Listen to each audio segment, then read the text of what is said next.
Imagine un monde où n'importe qui pourrait devenir coach vocal en un seul claquement de doigts.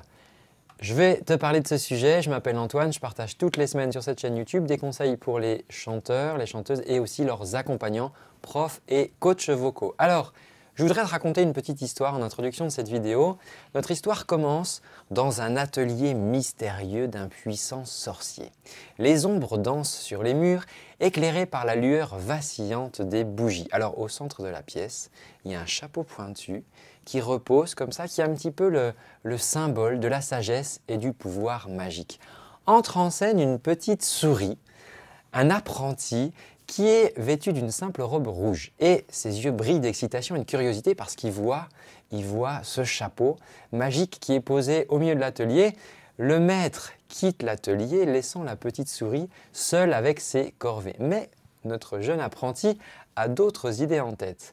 Avec un petit sourire expiègle, la souris va se saisir du chapeau magique. Et oui, pourquoi nettoyer soi-même quand on pourrait utiliser la magie, se dit-il.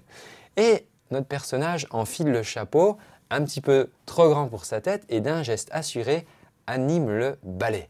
La magie opère, le balai prend vie, se dédouble et commence à transporter l'eau pour remplir un grand bassin. Tu vois peut-être à quelle histoire je fais allusion. Du coup, la souris, fière d'elle, s'installe confortablement pour observer son œuvre. La musique s'intensifie, les balais s'activent frénétiquement, tout semble parfait jusqu'à ce que ça ne le soit plus. Soudain, l'apprenti réalise avec horreur qu'il ne peut en fait plus arrêter le sortilège qu'il a lancé.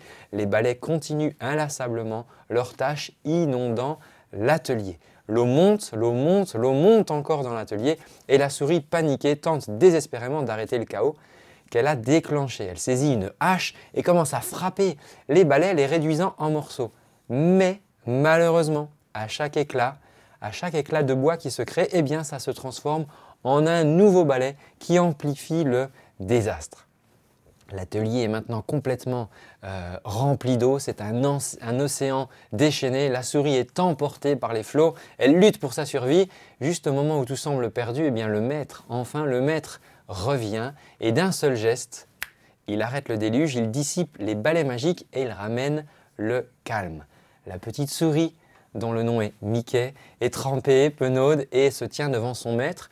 Le chapeau magique glisse de sa tête, symbole de son échec et de sa présomption, parce que c'était bien présomptueux pour elle de penser qu'elle allait devenir un magicien juste en prenant le chapeau du sorcier. Le sorcier, c'est comme ça que se termine l'histoire, regarde d'un regard sévère la souris, mais avec aussi de la compassion. Et il rappelle cette leçon, tu sais, la magie, comme toute compétence, nécessite de l'apprentissage, de la discipline et du respect. Et pourquoi je te partage cette histoire? Parce que souvent, en coaching vocal, il est pas rare que mes élèves parlent de magie. Les coachs que je forme me disent souvent « mais il y a de la magie dans ce qu'on apprend, dans les exercices qu'on utilise ». Et comme nous l'explique le magicien, eh bien la magie, comme toute compétence, nécessite apprentissage, discipline et respect. Même avec les meilleures intentions, jouer à l'apprenti sorcier dans un domaine qu'on ne maîtrise pas, eh bien, ça peut avoir des conséquences désastreuses. Et c'est le parallèle que je voudrais faire avec le fait de devenir coach vocal du jour au lendemain en un claquement de doigts, comme je te le disais en introduction de cette vidéo. Sans une formation adéquate, eh bien, ça peut créer plus de problèmes que de solutions.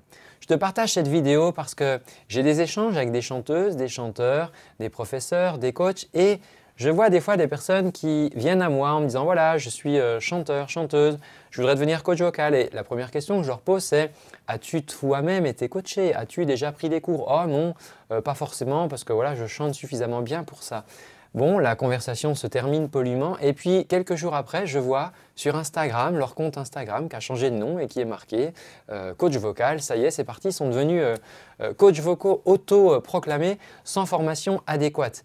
Et il y a des dangers potentiels, d'accord, à cette pratique. Pourquoi? Parce qu'il y a des dangers pour la santé vocale de nos élèves, il y a des dangers pour leur santé mentale et je vais t'expliquer pourquoi. Et il y a des dangers aussi pour ta propre santé mentale si tu as envie de faire ça. Je vais te donner des exemples pour que vraiment… parce que si tu veux, je comprends et en même temps je ne comprends pas pourquoi sur ce métier… Alors, qui est un petit peu le Far West aujourd'hui parce que ce n'est pas bien réglementé et j'espère que ça le deviendra. Moi, j'ai créé une école pour devenir coach vocal dans ce sens, pour, je dirais, un petit peu fonder des bases et des règles du coaching avec toute l'éthique qui y a avec. Mais je voudrais te donner des exemples concrets et tu verras que dans ces domaines-là, ça ne te viendrait pas à l'idée de faire la même chose que dans le coaching vocal. Prenons l'exemple d'un vendeur de meubles. Ce n'est pas parce que tu as vendu ton vieux canapé sur le Bon Coin que tout d'un coup tu vas devenir un expert en ameublement. On est d'accord, tu ne seras pas capable de donner des conseils d'ameublement adaptés à une personne. Si une personne voulait faire du homestaging, ce n'est pas parce que toi tu as vendu quelques meubles sur le Bon Coin que tout d'un coup tu es devenu homestager. Ce n'est pas pour ça que tu t'y connais dans les matériaux et dans les normes de sécurité. Il y a des personnes qui avaient acheté des meubles bon marché, alors importés d'Asie, et en fait ils se sont aperçus que comme ils ne répondaient pas aux normes européennes, les pigmentations de ces meubles brûlaient la peau des enfants qui s'asseyaient dessus. Donc on voit que dans tout domaine il peut y avoir des risques. C'est comme celui que j'appelle le médecin des tisanes.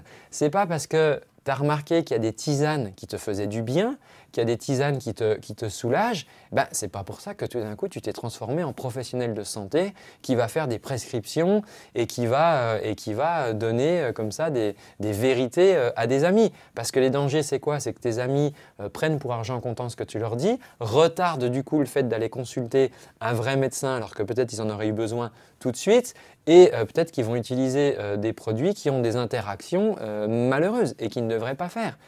C'est la même chose avec le bricoleur du dimanche versus le maçon professionnel. Ce n'est pas parce que tu sais percer un trou, tu as acheté une petite perceuse à Leroy Merlin là, pour faire un trou pour fixer un tableau au mur que tu vas pouvoir modifier la structure d'un bâtiment. Il y a des règles de construction, il y a des murs porteurs, on ne fait pas n'importe quoi, il y a des risques d'effondrement, il y a des risques de non-respect des normes. Et pourquoi est-ce qu'en fait, sur le coaching vocal, on voudrait penser différemment? En fait, non. Le coaching vocal, ça nécessite une vraie formation. Pourquoi? Parce qu'il faut appréhender la complexité de l'appareil vocal. C'est le geste vocal, comme j'aime bien l'appeler, c'est un geste qui est très complexe parce qu'il met en jeu énormément de muscles et de connexions neuronales.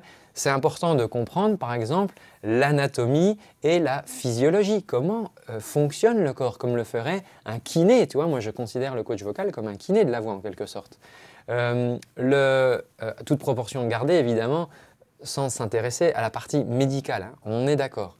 Nécessité aussi de connaître les techniques pédagogiques. Ce n'est pas parce que toi, tu connais des exercices que tu vas savoir les transmettre. Tes élèves ont besoin, et je préfère les appeler des coachés, tes coachés ont besoin de pédagogie, d'ingénierie pédagogique pour arriver à comprendre les choses et arriver à les faire. Hein. On ne veut pas qu'ils sachent, on veut qu'ils sachent faire. Et ça fera une vraie nuance et ça demande des compétences. Et puis tu as une responsabilité envers la santé vocale de tes élèves. Moi, j'ai des élèves qui sont venus à moi en ayant développé des pathologies vocales juste parce que des pseudo-enseignants, alors ce n'étaient pas des enseignants, hein, je te rassure, en fait, voilà, c'était des gens qui s'étaient improvisés, leur avaient donné des indications qui étaient en fait totalement erronées et qui étaient même dommageables pour leur voix. Et ça, c'est quand même dommage, d'accord? On parle là de physiologie. Je vois plein d'erreurs hein, chez les apprentis sorciers coachs vocaux et je ne fais pas cette vidéo pour blâmer les gens qui font ça, c'est parce que souvent ils le font par méconnaissance. Et je vois, il y a beaucoup de professeurs de chant qui viennent à moi dans cette démarche de dire voilà, j'ai appris à apprendre la musique, mais je vois bien que le coaching vocal, c'est autre chose, c'est un autre domaine. J'ai envie de l'apprendre parce que je m'aperçois qu'avec mes élèves actuellement, je n'arrive pas au résultat que je voudrais et du coup, ils veulent avancer plus loin. Et ça, c'est une démarche qui est vraiment saine. Dans les erreurs courantes que je peux voir, par exemple, surcharger les séances avec trop d'éléments. Le prof veut en mettre plein, comme en mettre… Pour se légitimer, en fait, il va en mettre plein la vue en son élève, mais son élève, il repart avec rien. Il est confronté à une surcharge cognitive et du coup, il n'a rien retenu de la session. Je vois des erreurs comme ne pas hiérarchiser les priorités, par exemple, entre l'esthétique et la santé vocale. Si ton chanteur il souffre, on s'en fout de l'esthétique, d'accord? La priorité, ça va être la santé vocale. Comme le fait aussi une autre erreur d'essayer de bâtir une nouvelle compétence sur des compétences qui ne sont pas stables, qui ne sont pas fiables.